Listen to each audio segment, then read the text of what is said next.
My initial reaction to human rights is of demonstrations and legal courtrooms and things like that. But when I really think about it, when I think of our experience in Scotland, I think of something different. I think of equality, I think of challenging discrimination, I think of justice for our community and dialogue. I think of us having a voice. I think of our members having the chance, when they haven't been heard before, to speak out, and by speaking out, challenging all those areas in which their lives are made worse by the way they're treated. Hug Action for Mental Health is a group of people who've all experienced mental illness. We challenge stigma and campaign for a fairer, better world for people with mental illness. I think the best example of how we use human rights has been in our work with mental health officers. Mental health officers are the people who ultimately approve a detention of someone if you get to that extreme state where you're detained under the Mental Health Act.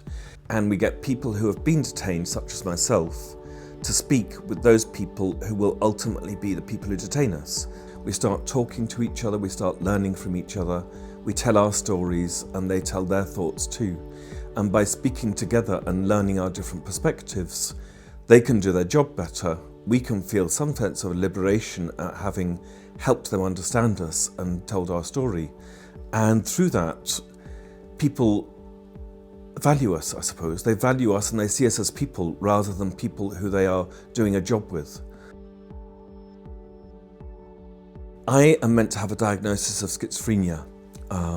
I personally don't believe I have that, but I do know that I get to places where my life is very much on the line. Now, in terms of human rights, I have the right to life and I'm glad for that.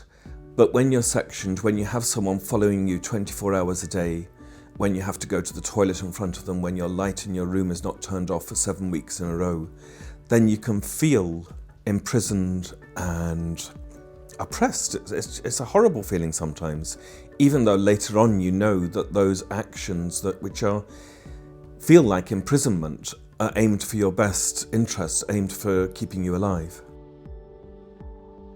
Human rights is essential to what we do. We haven't always known that that's what we're engaging in, but it's all about equality and justice, and attached to equality and justice are the human rights that you get at an international level, a national level, a European level.